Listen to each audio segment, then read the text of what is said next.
Greetings, Hotep, peace, Islam, Namaste. My name is Offset Mayat Eju, and it once again with great pleasure that I welcome you into my humble abode for part 6 of our culture and refinement series entitled The 7 Units. And today we will be dealing with self-improvement. And as everyone knows who's been watching me for the past few weeks, I like to go over the 7 units. Once again, number 1, how to sew.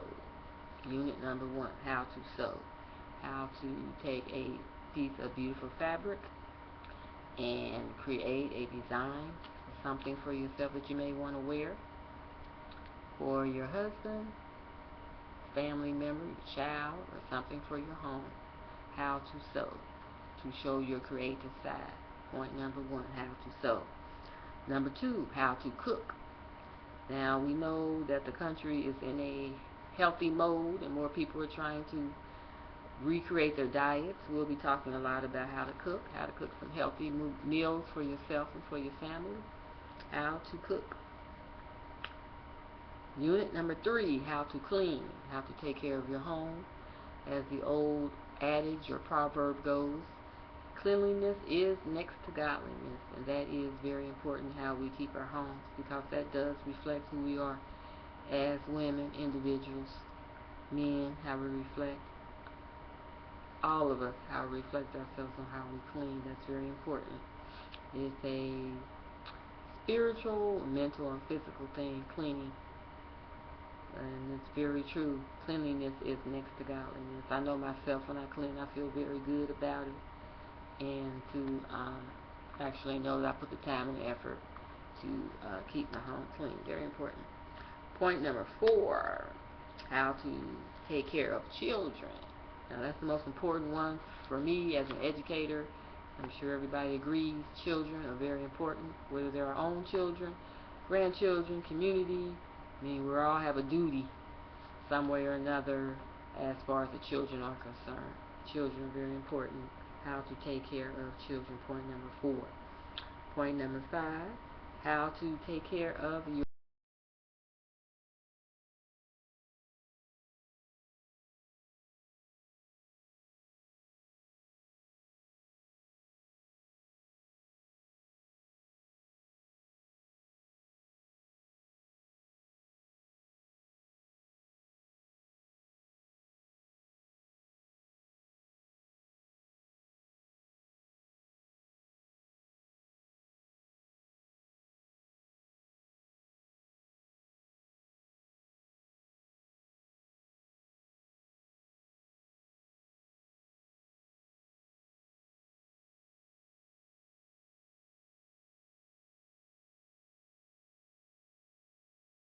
last but not least, again, we have how to act abroad. Abroad means going on a trip, whether you're going on a trip in one of the states here or a city. A lot of people don't do a lot of traveling. People should do more traveling. Very important. How we act when we are traveling, especially if it's abroad, means out of the country, because a lot of cultures are very different than the way we've been raised over here in the United States, so that's very important. Also, as a Moorish American person, our ancestors traveled the whole universe. We taught everyone how to travel, how to get from place to place. We are the first navigators, so that's very important. How to act abroad, very important. Now we're going to go on and take a conversation and delve into point number 5, how to take care of yourself, self-improvement, and how to become better in dealing with each other, with our relationships, men and women and men. Now, that's a very hot topic because we now see that there's a lot of role reversals now. We see now that a lot of women are actually acting like men, and there are a lot of men that are acting like women. And I'm not talking about from a homosexual standpoint or anything like that. I'm talking about actually where the roles have changed, and also the duties and the actions dealing with male to female. So we're going to deal with that as self-improvement. Now, this all came about after the 70s, when there was a disenfranchisement from the home, when women were made to go outside of the home, the liberated so-called women that came about in the 70s, when all women, doesn't matter what color, in the United States, in this Western Hemisphere, were outside the home. So go to school, these type of things. There's nothing wrong with that, but we can see how that happened. We can take it back to that. That's when we see the breakup or the dismemberment of the family unit. I mean, we all can attest to this.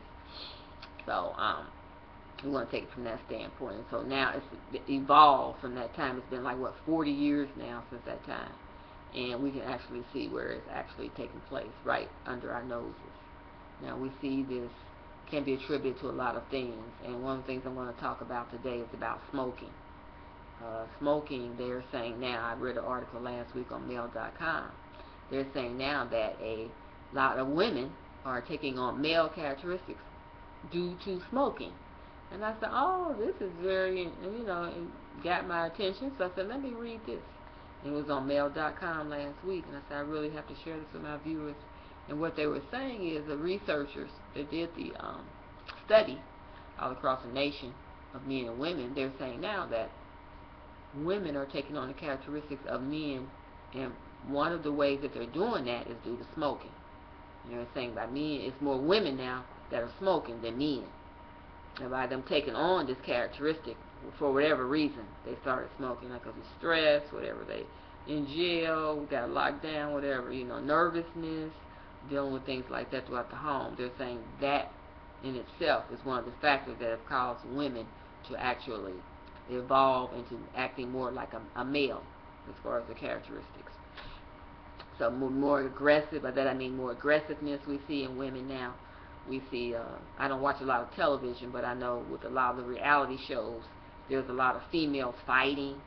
This thing with this basketball wives, these women are going toe-to-toe for whatever reason over their men, or whatever the reason could be, the enmity and I guess the competitiveness against each other, like men, like boxers. They're like fighting each other, It's just not in our community, but it's all the communities. The Tamahu, as I call them, the Caucasians in their communities too. It's overlapping in all communities.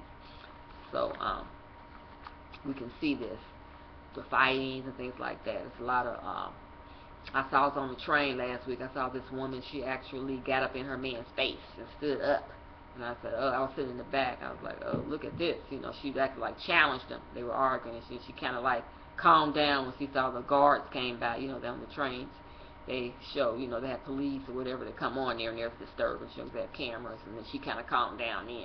And he was just sitting there. I don't expect him to hit him or anything, hit her back at all anyway, because there's a certain way you have to deal with that. There's a certain way that you don't want to be punked out, but at the same time, you don't want to actually be challenged that way. So the best thing I suggest is for men to walk away. I mean, it's the best thing.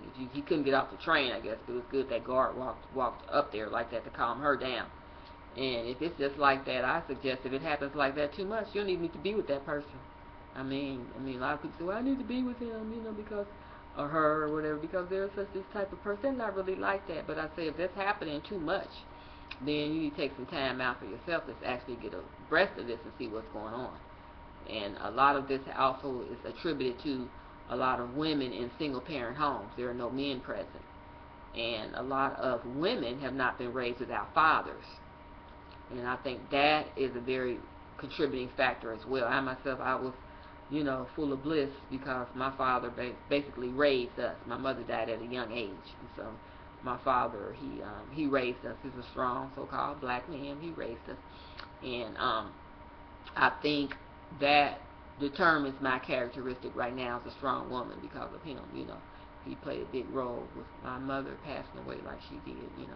So I just thank the Most High for both of them. But he really is the one that really raised me. And I think that has a lot to do with why women are more, I guess, as far as with the young men that they have in their families now, they're more spoiling them, I want to say, more watching over them, really, like really spoiling them as they get older, like they reach teenage, they're very, like, overbearing, and it's good that they still want to be in their lives, but at the same time, they need to give them, let them be, they say, let a woman be a woman and man be a man. that's definitely key in that, because it takes a man to actually raise a man after a certain age. And I think I discussed that from 1 to 6, babyhood on up to age 6. The women are primarily the main nurturers of the child. And if there's a man in the home or consort, even if he's not there, you know, if he's a good, decent person, it doesn't matter. Well, he may have a felony, or I don't want him raising my children. Things all depends on what that he has done in the with the felony. Like if he's a pedophile or something, sure, he can't be around his own children, because whatever the situation is. If it, maybe he just went to jail for something, you know, whatever it was, you know, women should still, I say, allow the men to see the child to a certain degree, because especially young boys. I mean, women need strong men too. I think I was going to that point as well, because some women are overbearing with their male children, and then they wound up not being strong men when they become of an adult age. And a lot of times, like I said before, it goes back to them not having a father. And if they did have a father, he wasn't like the correct figure for him, for the woman or the male child as well. You know, it all overlaps itself. You know, both species are needed. The man and the woman are needed in the raising of a child. But we have to get past these barriers where there is so much enmity and strife between the man and the woman, and the children are caught up in all of this pulling and tugging that goes on while they're growing up, if the male and female are not getting along for whatever reason, if the father's there in the home or not. So this is very important, because now we have to overlook certain things that are happening. The woman have to really try to go within herself. Man have to go within himself, see how he can make himself or herself a better person to improve the relationship. You know, they're not going to get along fine, but you have to make certain barriers and meet certain requirements among each other as adults in order to have your child grow up in a good spiritual, mental, and physical manner. I mean, that's why we see a lot of children in foster homes. We see a lot of neglected homeless children in the streets in every major city and hub in America. I mean, we see this. Males, young girls roaming the streets, young babies, even some of them. I've been reading a lot of stories about that. Babies being left in the homes, the mothers are leaving them. It's just rampant in our communities right now, very rampant. A lot of communities, especially within our communities as well. So the only thing that can be done is you just have to sit down and say, how can I? It has to first start with self. You know, and there also is the saying that also says, my people perish for the lack of knowledge. I mean, that's a very strong and profound statement. People perish due to the lack of knowledge. And that means people are not trying to really get the nurturing for themselves. And a lot of people say, well, I grew up in a home. I had to do certain things. I was abandoned. I hear people say these different things as an educator. I lived without a certain parent in my life. This is why my life is like this now. And I feel that's a crutch to me. That's like a crutch. Like you grew up that way. You know, we all had things that we were dealing with as children growing up. Like I said, I grew up without a mother.